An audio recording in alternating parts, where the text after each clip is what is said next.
Hello guys, welcome to study of education में आपसे का स्वागत है मेरे चैनल में। न्यू जरूर चैनल को सब्सक्राइब करें, वीडियो को लाइक और कमेंट जरूर करें। मेरे व्हाट्सएप ग्रुप पर टेलीग्राम ग्रुप सभी ज्वाइन किया तो आप लोग इस नंबर पर आप सभी को ऐड कर दिया जाएगा। तो हिस्ट्री का 100 ऑब्जेक्टिव अपलोड हो चुका है, तो आप सभी को क्या कहता है, आप सभी का जो सब हिस्ट्री का सब्जेक्टिव है तो वो सब्जेक्टिव बता रहा हूँ, तो आप लोग वीडियो को अंत तक जरूर देखें। तो आज है 18 तारीख, तो आप सभी का हिस्ट्री का एग्जाम है, फर्स्ट टाइम और सेकंड टाइम है होम साइंस, तो दोनों का वीडियो अपलोड हो चुका है। तो आप लोग जल्दी जल्दी जाइए और वीडियो को देखिए और अपने दोस्त को भी शेयर कीजिए। तो आप सभी को हिस्ट्री का सब्जेक्टिव बताऊंगा। तो गाइस चलते हैं पहला क्वेश्चन और आंसर के साथ। तो क्वेश्चन आप लोग देख लीजिएगा, क्वेश्चन बोला, अगर पीडीएफ चाहिए तो आप लोग व्हाट्सएप कीजिएगा, आप सभी को मिल जाएगा। पहला क्वेश्चन क्या है, पुरातत्व से आप क्या समझते हैं? ये का मतलब है कि प्राचीन समय के बारे में जानने के लिए पुराने अवशेषों, चीजों और स्थानों का अध्ययन है। इसमें से हम पुराने मूर्तियों, सिक्के, हड्डियों का या कोई भी चीज जो समय के साथ बची हुई निरीक्षण करते हैं। ये हमें समझने में मदद मिलती है कि हमारे पूर्वज कैसे रहते थे, क्या खाते थे, क्या मनाते थे, इनकी जिंदगी कैसी थी। पुरातत्व के अतीत के बारे में जानने का तरीका देता है। क्वेश्चन नंबर 2 के क्वेश्चन में बताएगा हड़प्पा सभ्यता की जल निकास प्रणाली की 2 विशेषताएं लिखिए। तो इसका आंसर क्या हो जाएगा? हड़प्पा सभ्यता जल निकास प्रणाली बहुत ही उन्नति से जो प्रमुख विशेषताएं हैं, सड़क किनारे नालियां। हड़प्पा नगरों के सड़कों के किनारे नालियां बनी हुई थी जो गंदे पानी और वर्षा के पानी सड़कों से बाहर निकलने के लिए काम करती थी। इस शहर में पानी जमा नहीं होता था और सफाई बनी रहती थी। घर जल निकासी सस्ता सड़क। हड़प्पा के लोग अपने घरों जल निकासी का अध्ययन रखते थे।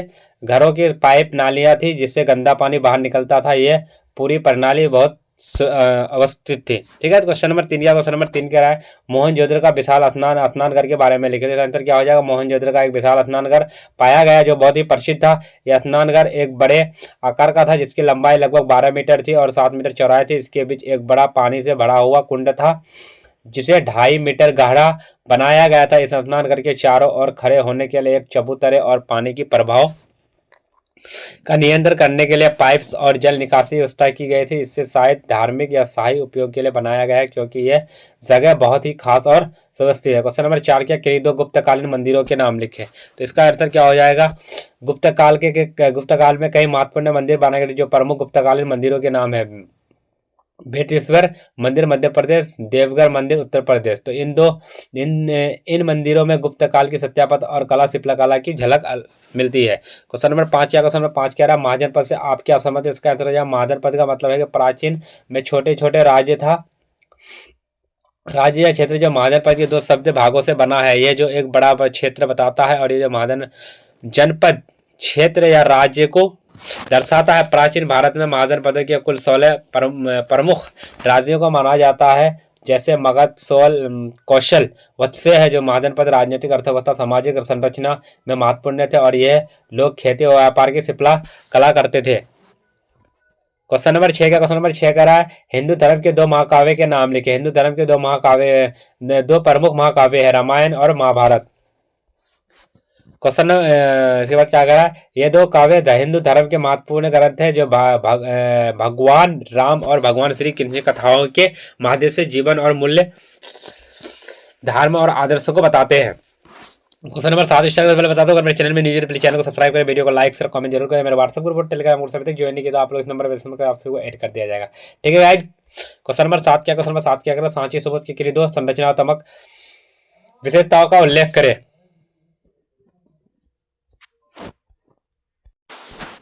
तो गाइस 7 का जो आंसर होगा तो क्या हो जाएगा? सांची स्तूप की 2 प्रमुख रचनात्मक विशेषता है। धम्म चक्र है कि सांची स्तूप के ऊपर एक बड़ा चक्र धम्म चक्र है, धम्म चक्र का बना हुआ है जो बौद्ध धर्म के सिद्धांतों का प्रतीक है। गेट ऑफ तोरण, ये सांची स्तूप चारों ओर गेट तोरण के सुंदर मंदिरों और चित्रों के सजे हुए हैं और ये बौद्ध जीवन की घटनाओं को दर्शाती है।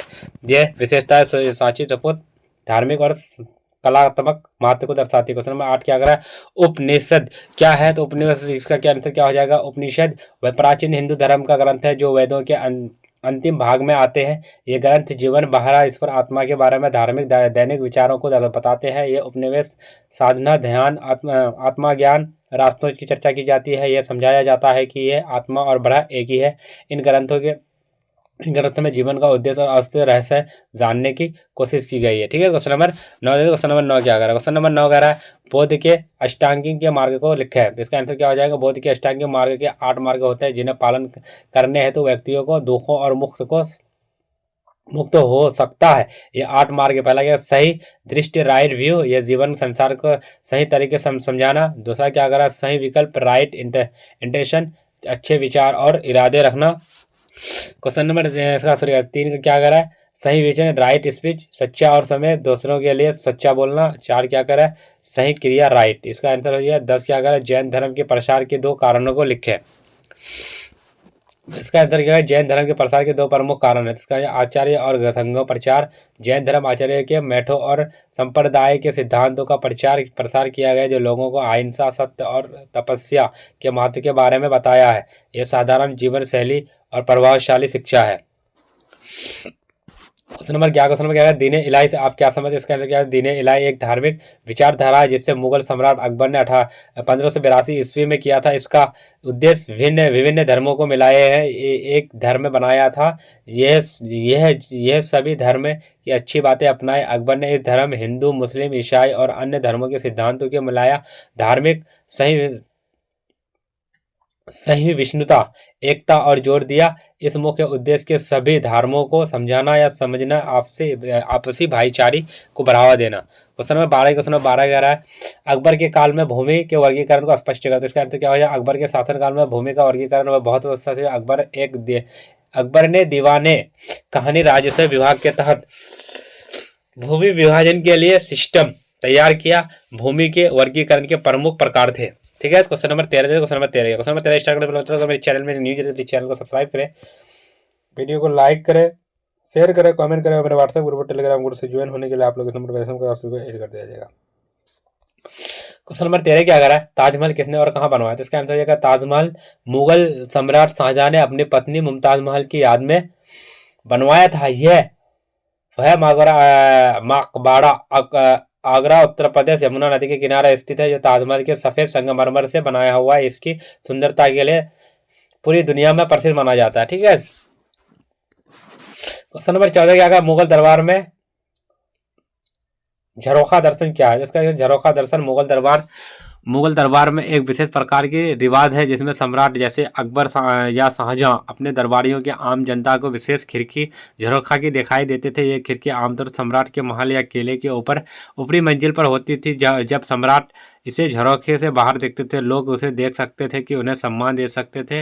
यह रिवाज सम्राट की महानता और उनके संपर्क को जानता से जोड़ने के लिए था। ठीक है, क्वेश्चन नंबर 15 देखते हैं। क्वेश्चन नंबर 15 क्या कह रहा है, क्वेश्चन नंबर 15 कह रहा, महान यज्ञ का हिस्सा के बारे में आप प्रथा जानते हैं। तो इसका क्या हो जाए, महान यज्ञ का हिस्सा पुरानी प्रथा थी जो खासकर भारत के कुछ हिस्सों में राजा महाराजाओं के दरबार में प्रचलित था। इससे जब किसी राजा या सम्राट की मृत्यु होती थी तो